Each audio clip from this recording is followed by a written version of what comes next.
Okay, guys, we do have a lot to talk about today. Once again, the NA Finals for the Winter Royale happened yesterday. It is now Thursday as we're recording this video. And look, again, a shit show for sure. A lot of stuff happened that shouldn't have happened. People died to bugs. There was still the sword in the game. The planes were just as annoying as the day before. All of that happened, but I still want today to take the time and focus on the positive and really give credit where credit is due for the players that did show off their skills and do deserve to, have their names out there. And this is the same thing I said yesterday. I'll repeat it today. I find it a little bit disgraceful. I find it a little bit, I think it's sad that a lot of players went to this event, the first ever open qualifier, where they had this big stage, this big exposure. They had the opportunity to, show off what they had and maybe, again, get their names out there, maybe get some partnerships, maybe get some sponsors and show that they're good. And it was completely overshadowed by the way that not only the game was managed, but also the production, that was kind of weird. The camera angles, the fact that yesterday in the finals, the camera was trying their best to stay away from the sword, which is weird. And they also weren't showing the planes. So they were kind of avoiding problems with the camera work. They weren't showing what they should have been showing. And I'll show a few clips that kind of prove that. But I was honestly disappointed overall with the production, with the quality of the event. But that being said, I still think there are lots of players that came in this tournament.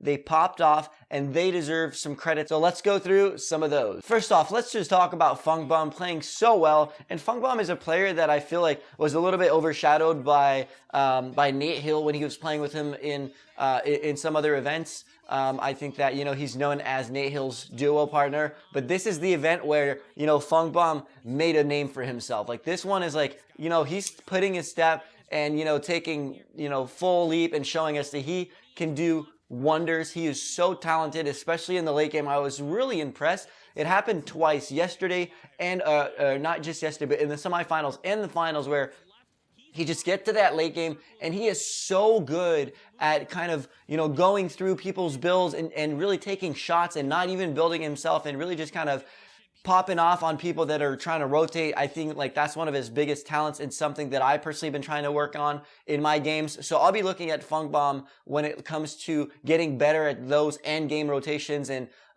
moving and killing other players. And it was just really a thing of beauty. So big props to him, even though, again, he's already a big name out there. Everybody knows that he's a good player, but I just wanted to highlight that because I thought it was super, super good to watch.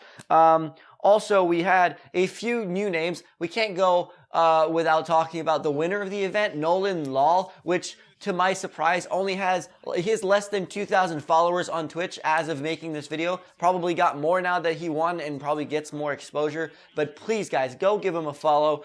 This guy deserves everything coming his way. He won without using the sword a single time. That is just absolutely incredible when you consider that a lot of the people in the top 10 got access to the sword, and he never used it and still won the event. So huge props to him. We unfortunately didn't get to see him too much on the screen, which is, again, another problem I had with this event, was the camera work and the production team really kind of not focusing on the right people. This guy deserved a lot more screen time, and I even had this video that I think I'll show you guys on the screen if I recorded it properly. I like this right here. Nolan's going to take care of Funkbomb, and now it's a 1v1, circles closing nice and tight here.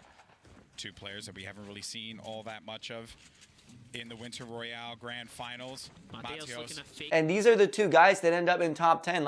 This is the guy that won the event, and he didn't get any screen time for almost the entire tournament. So a little bit unfortunate, but still, I think that the numbers prove it. He came out on top, won that 70K, so I think he probably should feel really, really proud of himself. He deserves it. And so, yeah, good for him. Good for Nolan Lal. Another player to talk about is Mateos. I'm not sure if that's how you pronounce his name. Played really well. Again, we saw him against Nolan Lal in the late game. They were both usually there, both usually fighting, and good for him. He finished 6th place with 6 points. So really, really cool and really good for him. Tyler 15, another player that played super well, finished 3rd place with 7 points. Super impressive performance from him. I think I've seen this guy's name a little bit more around, so this is not a complete stranger to competition. Some other people out there that I personally noticed, Outlit Live, TTV Outlit Live, TTV, by the way, finished 11th, but such a good performance. Every time we had the camera on Outlit Live, it seems like he was going really ham, and he was playing so aggressive, and I noticed that through the semifinals and the finals, and he was really one of the most exciting players to watch for this event. He was clearly going really ham, trying to, deagle people, deagle shoot, and really aggressive play overall. I think he probably got most of his 5 points from kills instead of placement, but we did see him a few times in the late game, so I'm sure he did get some of those late game points as well. Also, let's give credit to where credit is due for 72 hours, finishing second. He did use the sword, so look, you can't blame him for that, but I wanted to make sure that we kind of looked at players that didn't use the sword and performed particularly well. But 72 hours still would have finished in that top spot, even if he didn't use the sword. He was already playing very well in all of his games, and also died to a bug while using the sword, which I made a video about on Reddit on how that's happening and whatnot. So you can check it on this page.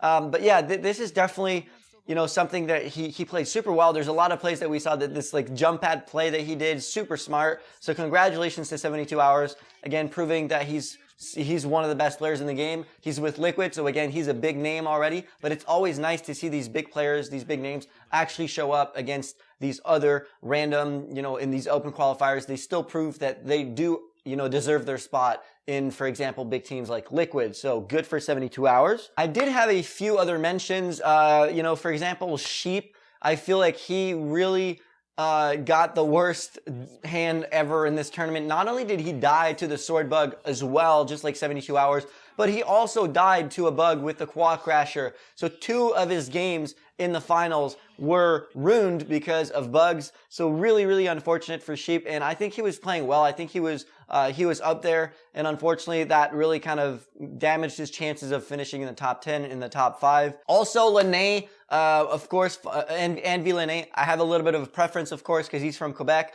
But he played really well. We saw him again and again in the late games. And again, I talked about him yesterday in the semifinals. And he performed really well, finished 15th with 5 points. So Lene finishing with the exact same point as the 9th, but going in that 15th spot. He was still there in the finals. He got killed by the sword once as well, which again is a little bit unfortunate, but it did happen to a lot of other players as well. But I think that's about it for the players that I wanted to highlight. I'm just going to show you guys a few clips that I found funny from yesterday that I saw either on Reddit or that I saw myself while watching and that I recorded. One of them is Snood getting insta-killed by a plane, which was really kind of obnoxious. And it really is another clip that proves how bad the planes are when it comes to being able to ram players with them, like, you're using a Quad Crasher and taking a shit ton of damage. What? He just... Another one, so that's the clip right there. Another one is a funny zipline play that we saw. So players both getting stuck in the zipline, and one of them ended up actually getting the kill. But it was really funny to see how, the ziplines were kind of buggy, I guess, and not having a button to use them can cause issues in a competitive environment. But he's full health. He just... No! He hits the ground on accident. The zip line. Just kidding. Wait, he's back though. Oh my god. Kenneth? Oh my god, dude.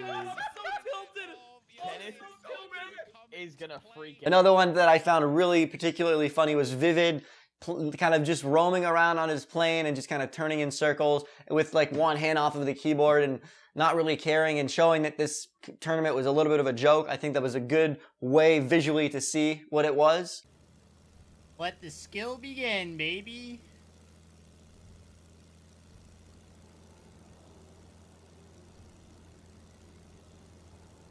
Guys, that's about it. I really enjoy making these videos. It's, a lot of time, a lot of effort, but it's a lot of love as well. So I'm hoping you are enjoying them. If you are, share with people that you might think enjoy these types of videos, just for the discussion, for the community. That's why I do them. And yeah, that's it, guys. I'll see you soon for the next one. As soon as we have another competitive event, I probably have another video planned too, if we don't have another esports event, about the endgame pop-up cups. I'll be trying to give you guys a little bit of insight on those as I play them and practice them. And yeah, hopefully that's going to be the next one. Thank you, guys. See you soon.